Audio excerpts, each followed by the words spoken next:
Sir సమగ్ర ఓటర్ల పరిశీలన ఇది దేశవ్యాప్తంగా నడుస్తుంది. ప్రస్తుతం ఆంధ్రప్రదేశ్, తెలంగాణలో కూడా నడుస్తుంది. దీని ద్వారా బీజేపీ వ్యతిరేక ఓట్లను తీసేస్తున్నారు, లౌకికవాదుల ఓట్లు తీసేస్తున్నారు, ప్రతిపక్షాల ఓట్లు తీసివేస్తున్నారు. ఈ విషయాన్ని నమ్మించటానికి తీవ్రంగా ప్రయత్నం చేస్తున్న ప్రతిపక్షాలకి అనుకూలంగా ఉండేటువంటి మేధావులు. ఇప్పుడు మొన్న జగన్మోహన్ రెడ్డి మాట్లాడాడు, వైసీపీ ఓట్లు తీసివేస్తారు అని మాట్లాడాడు. ఆ తీసివేయటానికి కుట్ర జరుగుతుంది అని కూడా మాట్లాడాడు. ప్రతి పోలింగ్ బూత్లో 50 ఓట్లు తొలగించడానికి టీడీపీ ప్లాన్ చేసుకుందంట. ఇది జగన్మోహన్ రెడ్డి గారు చెప్పుకొచ్చింది. ఏమైనా మైండ్ నుండి మాట్లాడుతున్నారా, మైండ్ లేక మాట్లాడుతున్నారా నాకు అర్థం కాలే. ఇప్పుడు నిజానికి ప్రక్రియ నిర్వహిస్తుంది ఎన్నికల కమిషన్, టీడీపీ కాదు. టీడీపీకి దానికి ఏ సంబంధం లేదు. టీడీపీ కూడా తన ఓట్లని కాపాడుకోవడం కోసం తీవ్రంగా ప్రయత్నం చేసుకుంటుంది, బిఎల్ఏలను పెట్టుకొని, అంటే బూత్ లెవెల్ ఏజెంట్ అని పెట్టుకొని. అలాగే వైసీపీ కూడా బూత్ లెవెల్ ఏజెంట్ అని పెట్టుకొని బిఎల్ఓలతోటి, అంటే ఎన్నికల కమిషన్ ద్వారా అపాయింట్మెంట్ అయినటువంటి బూత్ లెవెల్ ఆఫీసర్ తోటి కోఆర్డినేట్ చేసుకొని ఎవరు పార్టీ ఓట్లను ఎవరు కాపాడుకోవచ్చు.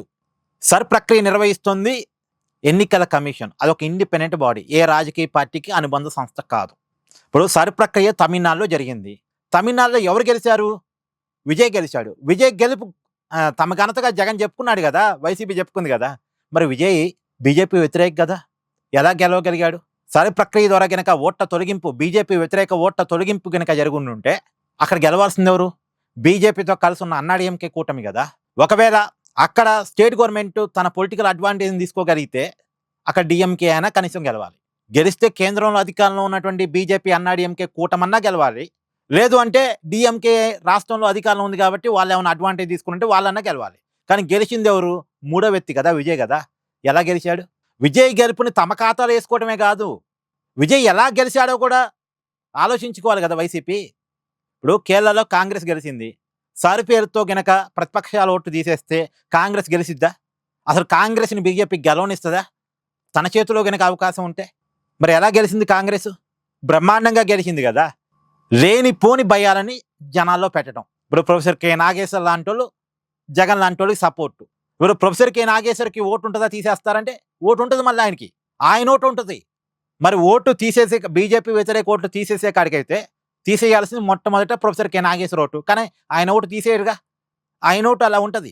అయినా ఎన్నికల కమిషన్ అధికారులు ఊర్లోకి వచ్చినప్పుడు వాళ్ళ మొహాల మీద రాసి ఉంటుందా, నేను టీడీపీ ఓటర్ని, నేను వైసీపీ ఓటర్ని, నేను బీజేపీ ఓటర్ని, నేను కాంగ్రెస్ ఓటర్ని, ఏమైనా మొహం మీద రాసి ఉంటుందా?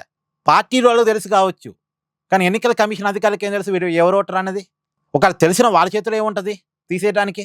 ఒకవేళ తీసివేసినా మళ్ళీ నెల రోజులు ఉంటుంది అవకాశం మళ్ళీ తమ ఓటుని యాడ్ చేయించుకోవడానికి. ఈ విషయం ఇలా తెలియదా? తెలుసు. ఈ మేధావులందరికీ తెలుసు, ఈ నాయకులందరికీ తెలుసు.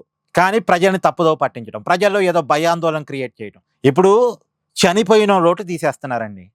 2 చోట్ల ఓట్లు ఉన్న వాళ్ళ ఓట్లు ఒక చోట తీసేస్తున్నారు, ఒక చోట ఉంచుతున్నారు. తర్వాత ఫేక్ ఓట్స్ తీసేస్తున్నారు.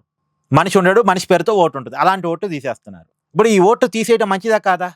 ఈ ఓట్లు తీసేయటం వల్లే కదా బెంగాల్లో 90% వరకు పోలింగ్ జరిగింది. ఎప్పుడన్నా ఉందా చరిత్రలో? తమిళనాడులో 80-83% వరకు పోలింగ్ జరిగింది. ఎప్పుడన్నా ఉందా చరిత్రలో? ఇంత ఓటింగ్ నమోదు కావడం గతంలో చరిత్రలో ఎప్పుడన్నా ఉందా? ఎందుకు ఇంత ఓటింగ్ జరిగింది? ఓటేసే వాళ్ళు ఓట్లు ఉన్నాయి, ఓటు వెయ్యని అంటే చనిపోయిన వాళ్ళు, 2 ఓట్లు ఉన్నోళ్ళు, ఫేక్ ఓట్స్ ఉన్నోళ్ళు, వాళ్ళ ఓట్లు పోయాయి. ఒకవేళ నిజంగానే ప్రతిపక్షాల ఓట్లు తీసేస్తున్నారనుకోండి, లక్షలాది ఓట్లు పోతున్నాయి కదా. లక్షలాది మంది రోడ్డు మీదకి వస్తారు కదా, లక్షల మందిలో కనీసం 1000 మంది రోడ్డు మీదకి వస్తారు కదా మా ఓటు తీసేశారని. ఎక్కడన్నా మొన్న 5 రాష్ట్రాలు ఎన్నికలు జరిగితే రోడ్ల మీదకి జనం రావటం చూసాం మనం, మా ఓటు తీసేశారని. జెన్యున్ ఓట్లు పోతే రోడ్డు మీదకి వస్తారు కదా, జనం ఊరుకుంటారా? ఎవరు ఓటు పోతే ఎవరు ఊరుకుంటారండి? ఇవాళ రేపు అందులో ఒక్కళ్ళు ఓటు పోతే నోరు మూసుకుని కూర్చుంటారు, కానీ 100 మంది ఓట్లు పోతే కొంతమంది కాకపోయినా కొంతమంది రోడ్డు మీదకి వస్తారు కదా. అసలు ఈ దేశంలో ఎక్కువ ఓట్లు పోయిన రాష్ట్రం ఉత్తరప్రదేశ్. 2 కోట్ల వరకు ఓట్లు తీసేశారు. అక్కడ అధికారంలో ఉంది ఎవరు? బీజేపీనేగా. బీజేపీ అధికారంలో ఉన్న రాష్ట్రంలో, బీజేపీకి ఓట్లు వేస్తున్న రాష్ట్రంలో ఎందుకు ఆ ఓట్లు తీశారు? మరి బీజేపీ ఓట్లు బీజేపీ తీపించుకోదు కదా.